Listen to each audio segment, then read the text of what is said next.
All the very best net JRF exam देने वाले बच्चों। आज हेत्वाभास के कुछ बचे हुए भाग के बारे में बात करते हैं, जिसमें विरुद्ध हेत्वाभास बचा हुआ है और बाधित हेत्वाभास बचा हुआ है और सत्प्रतिपक्ष। तो विरुद्ध हेत्वाभास के बारे में बात करते हैं। जैसा नाम में ही है, विरुद्ध यानी जो हेतु है वो अपने विरोध में ही कार्य कर रहा है, यानी हेतु को जिस साध्य की सिद्धि करनी चाहिए उसका न करके उसके अभाव यानी उसके विरोध की सिद्धि करता है।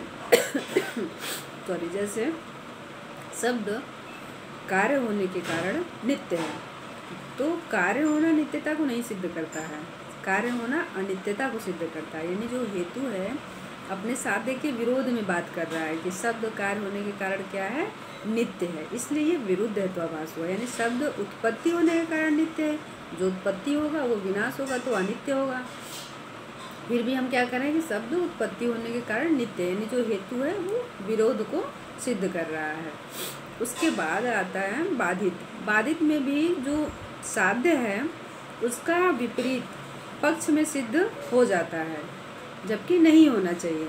पक्ष में साध्य का विपरीत का सिद्ध हो जाना ही बाधित हेत्वाभास है, किसी प्रमाण के माध्यम से, प्रत्यक्ष या शब्द अनुमान को छोड़ के। जैसे अग्नि शीतल है तो सिद्ध क्या करना है, शीतलता, तो उसका विपरीत उष्णता ही अग्नि में हम स्पर्श करेंगे तो सिद्ध होगी। तो प्रत्यक्ष प्रमाण से स्पर्श करेंगे तो प्रत्यक्ष प्रमाण से अग्नि में शीतलता के विपरीत उष्णता की सिद्धि हो जाएगी। और सत हेतु कहता है कि सिद्धि नहीं होनी चाहिए, यानी अबाधित जो उसका सत हेतु का लक्षण है उसका यहाँ पे उल्लंघन हो रहा है, इसलिए बाधित हेत्वाभास है। क्यों? क्योंकि जो साध्य है उसके विपरीत की सिद्धि पक्ष में हो जा रही है, यानी शीतलता, अग्नि शीतल है तो शीतलता साध्य है, अग्नि पक्ष है।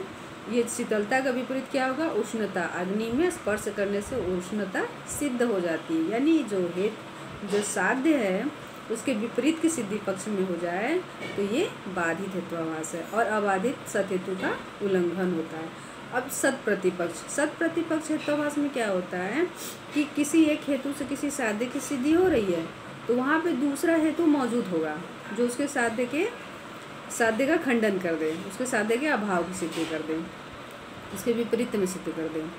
जैसे शब्द श्रव्य होने के कारण नित्य है, तो श्रव्य तो नित्यता को ही सिद्ध करता है, लेकिन एक हेतु और भी है कि शब्द की उत्पत्ति भी होती है, तो शब्द उत्पत्ति होने के कारण अनित्य है। यानी एक हेतु मौजूद है जो उसकी अनित्यता को सिद्ध कर रहा है।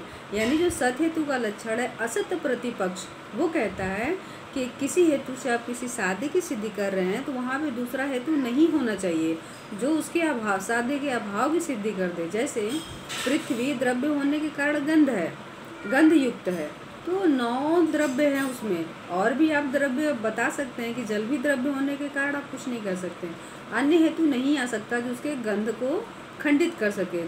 गंध केवल और केवल पृथ्वी में होती है, इसलिए यहाँ असत प्रतिपक्ष होगा।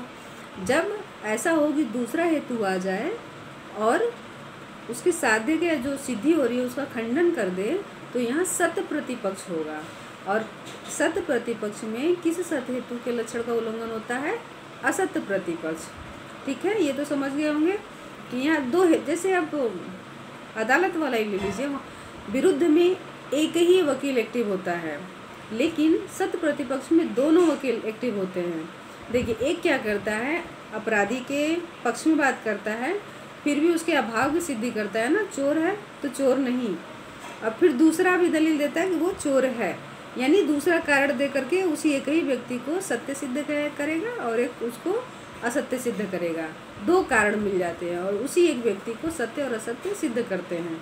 जैसे शब्द श्रव्य होने के कारण नित्य है तो फिर हम दूसरा कारण दे दिए कि शब्द कार्य होने के कारण अनित्य है, उसी शब्द के लिए ही हो रहा है कि नित्य है कि अनित्य है, कारण दूसरा मिल जा रहा है। यहाँ सत प्रतिपक्ष हेत्वाभास है और अगला क्लास में देखेंगे हेत्वाभास समाप्त होगा। धन्यवाद।